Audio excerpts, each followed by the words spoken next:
കൊല്ലം നീണ്ടകരയിൽ വള്ളം മറിഞ്ഞ് കാണാതായ മത്സ്യത്തൊഴിലാളിക്കായി ഹെലികോപ്റ്ററിലും പരിശോധന.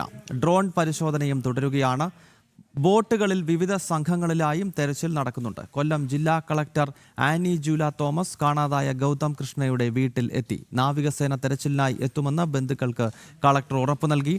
എം മനോജ് ചേരുകയാണ് നീണ്ടകരയിൽ നിന്നും. മനോജ്, ഇന്ന് രാവിലെ മുതൽ വീണ്ടും വിവിധ രീതിയിൽ പ്രത്യേകിച്ച് ഡ്രോണുകളും മറ്റും ഉപയോഗിച്ചുള്ള പരിശോധന അവിടെ നടക്കുന്നുണ്ടല്ലോ.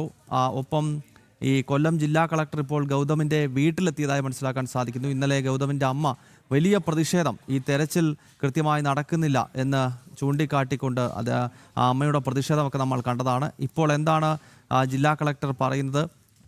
മറ്റു വിശദാംശങ്ങൾ പറയും.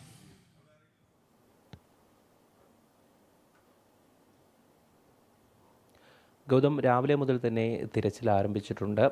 നേരത്തെ സൂചിപ്പിച്ചതുപോലെ തന്നെ കോസ്റ്റൽ പോലീസ്, അതോടൊപ്പം തന്നെ കോസ്റ്റ് ഗാർഡ്, മറ്റ് നാവികസേനയുടെ സംവിധാനങ്ങൾ കൂടെ ഉപയോഗിച്ചാകും ഈ തിരച്ചിൽ നടക്കുക. ഞാൻ നേരത്തെ പറഞ്ഞിരുന്നു, അതായത് ഗൗതമിൻ്റെ വീട്ടിലാണ് ഞാനുള്ളത്. ഗൗതമിൻ്റെ അമ്മയോടൊപ്പമാണ്. കഴിഞ്ഞ ദിവസം ഉയർന്ന പ്രതിഷേധം അത് നമ്മൾ കണ്ടതാണ്. അതായത് ഈ 8 ദിവസമായിട്ടും, അതായത് കഴിഞ്ഞ ദിവസം 7 ദിവസമായിട്ടും തൻ്റെ മകനെ കാണാനായില്ല എന്നുള്ള കാര്യം തന്നെയാണ് അമ്മ അവിടെ എത്തി ഈ ഉദ്യോഗസ്ഥരോട് പറയുന്നത്. നിരന്തരമായി പറഞ്ഞതിന് ശേഷം പിന്നീടാണ് അതൊരു പ്രതിഷേധത്തിലേക്ക് പോകുന്നതും പിന്നെയാണ് അതിലൊരു നടപടി ഉണ്ടാകുന്നതും. അപ്പോൾ കഴിഞ്ഞ ദിവസം നമ്മൾ ഉയർത്തിയ ശബ്ദത്തിൻ്റെ ഭാഗമായാണ് ഇന്ന് ഈ തെരച്ചിൽ ആരംഭിച്ചിട്ടുള്ളത്. അതെ, നമ്മൾ ആവശ്യപ്പെട്ടതിന് ശേഷമാണ് എല്ലാ കാര്യങ്ങളും നമുക്ക് വേണ്ടിയിട്ട് ചെയ്യാൻ ഉള്ള ഒരു സംവിധാനങ്ങൾ മുന്നോട്ട് വന്നത്. എന്താണ് ഈ ഒരു കാര്യത്തിൽ അപാകതയായിട്ട് നമുക്ക് കണ്ടത്? അത് അപാകത അതൊരു അപാകതയാണോ എന്ന് എനിക്കറിയില്ല. ചിലപ്പോൾ അവർ ചിന്തിച്ചിട്ടുണ്ടായിരിക്കും കോസ്റ്റ് ഗാർഡ് മാത്രം മതി, അവരെ കൊണ്ട് ചെയ്യാൻ പറ്റുമെന്ന് ചിന്തിച്ചിട്ടായിരിക്കും, എനിക്കറിയില്ല. പക്ഷേ അതൊരു ഫെയിലിയർ ആണെന്ന് തോന്നിയപ്പോൾ നമ്മളാണ് അങ്ങോട്ട് സജസ്റ്റ് ചെയ്തത്, നമുക്ക് നേവി വേണം, നമുക്ക് ഇങ്ങനെയുള്ള സംവിധാനങ്ങൾ വേണമെന്ന്.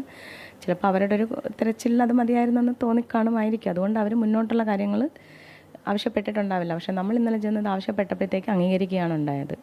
സാധാരണ ഉദ്യോഗസ്ഥരുടെ ഭാഗത്തു നിന്ന് ഒരു കൃത്യമായിട്ടുള്ള ഇടപെടൽ ഉണ്ടാവേണ്ടതാണ്. അതായത് ഒരു എല്ലാം നഷ്ടപ്പെട്ട് നിൽക്കുന്ന ഒരു അമ്മയെ അവിടേക്ക് എത്തിക്കുക എന്ന് പറയുന്നത് അത് വലിയ ബുദ്ധിമുട്ടുള്ള സംഭവം തന്നെയാണ്. അപ്പോൾ അങ്ങനെ ഒരിക്കലും സംഭവിക്കാൻ പാടില്ലായിരുന്നു. അതെ, സംഭവിക്കാൻ പാടില്ലാത്തതല്ലേ നമ്മുടെ നാട്ടിൽ സംഭവിച്ചുകൊണ്ടിരിക്കുന്നത്. അപ്പം നമുക്കതിനകത്ത് നമ്മളാരെയും കുറ്റപ്പെടുത്തുന്നില്ല. കാരണം സാഹചര്യങ്ങളും കൂടെ അങ്ങനെയൊക്കെ ആയിരുന്നല്ലോ, പ്രകൃതി ദുരന്തം അത് ഇത്. അപ്പം നമ്മളും അങ്ങനെയും കുറച്ച് ഞാൻ വെയിറ്റ് ചെയ്തു. കാരണം വെച്ചാൽ ഇനി ഫോഴ്സൊക്കെ അവിടെയൊക്കെ ആയിരിക്കും. അങ്ങനെ 2-3 ദിവസം ഞാൻ അങ്ങ് വൈകിപ്പിച്ചു. പിന്നെ നമ്മുടെ മത്സ്യത്തൊഴിലാളി സഹോദരങ്ങളെല്ലാവരും നമുക്ക് വേണ്ടിയിട്ട് അന്വേഷണം ഊർജിതമാക്കുന്നുണ്ടായിരുന്നു. അവർ ദിവസവും പോകുന്നുണ്ട്. അപ്പോൾ എനിക്കിത് കോസ്റ്റ് ഗാർഡിൻ്റെ ഇതിൽ പിന്നെ എനിക്ക് തൃപ്തിയില്ലെന്ന് ഞാൻ തന്നെ ചിന്തിച്ച് തുടങ്ങിയപ്പോഴാണ് ഞാൻ തന്നെ ഇതിന് വേണ്ടിയിട്ട് ഇറങ്ങിത്തിരിച്ചത്. അതിനുശേഷമാണ് നമ്മൾ ആവശ്യപ്പെട്ടപ്പോഴാണ് തന്നത് എന്നുള്ളത് നമുക്ക്. അതിനിടയിൽ നമ്മൾ ആവശ്യപ്പെട്ടില്ലായിരുന്നു എന്നുള്ള ഒരു കാര്യം കൂടെ അവിടെ ഉണ്ടായല്ലോ. അങ്ങനെ ഒരു സംസാരം കൂടെ വന്നപ്പോൾ വലിയൊരു വിഷമം ഉണ്ടായി. നമ്മൾ ആവശ്യപ്പെട്ടില്ല എന്നല്ല, നമ്മളിങ്ങനെ ഓരോ കാര്യങ്ങൾ വേണം എന്ന് പറഞ്ഞപ്പോഴത്തേക്ക് അപ്പം നമുക്ക് തരാമെന്ന് പറഞ്ഞപ്പോൾ ഞാൻ ചോദിച്ചു, നിങ്ങളിത് എന്തുകൊണ്ട് പ്രാക്ടിക്കലായിട്ട് മുന്നേ ഇത് നിങ്ങൾ ചെയ്തില്ലെന്ന് ചോദിച്ചു. അപ്പോൾ പറഞ്ഞു, നമ്മളിപ്പോഴല്ലേ ആവശ്യപ്പെട്ടതെന്ന് ചോദിച്ചു. ആ ഒരു വാക്ക് നമുക്ക് വേദന ഉണ്ടാക്കി.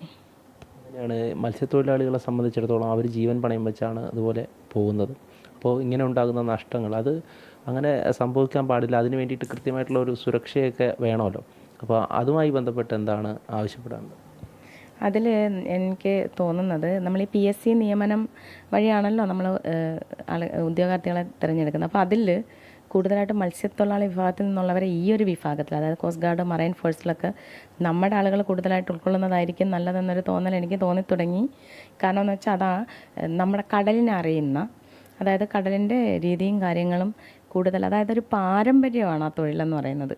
അതിന് വേണ്ടിയിട്ട് പ്രത്യേകം പഠിത്തമോ കാര്യങ്ങളോ ഒന്നും ആവശ്യമില്ല. അതായത് നമ്മുടെ തലമുറകൾ ചെയ്ത് വന്ന് നമ്മുടെ ഒരു തൊഴിലിനോട് നമുക്കൊരു അഭിനിവേശം ഉണ്ടാവും, അല്ലെങ്കിൽ നമ്മളത് പിന്തുടരും. നമ്മുടെ എത്ര പഠിച്ചാലും, എൻ്റെ ഈ മക്കൾ തന്നെ 4-5 കോഴ്സ് പഠിച്ച മക്കളാണ്. പക്ഷെ അവരുടെ അവർക്ക് ഈ ഫീൽഡിനോടുള്ളൊരിത്, അതായത് നമ്മുടെ കുലത്തൊഴിൽ എന്നുള്ളൊരു രീതിക്കുള്ളൊരു ഇത്. അപ്പോൾ ആ ഒരു സ്നേഹം ആ തൊഴിലിനോട് നമ്മുടെ ആളുകൾക്ക് കൂടുതലായിട്ടുണ്ടാകും. അപ്പോൾ ഈ വകുപ്പിൽ നമ്മുടെ ആളുകളെ കൂടുതൽ ഉൾപ്പെടുത്തുന്നത് വളരെ ഉപയോഗപ്രദമായിരിക്കുമെന്ന് എനിക്കൊരു സജഷനുണ്ട്. അത് ഇനി അങ്ങോട്ടുള്ള കാര്യത്തിൽ അത് ഉൾപ്പെടുത്തണമെന്ന് ഞാൻ ഗവൺമെൻറ്റിനോട് അപേക്ഷിക്കുകയും കൂടെ ചെയ്യുന്നു.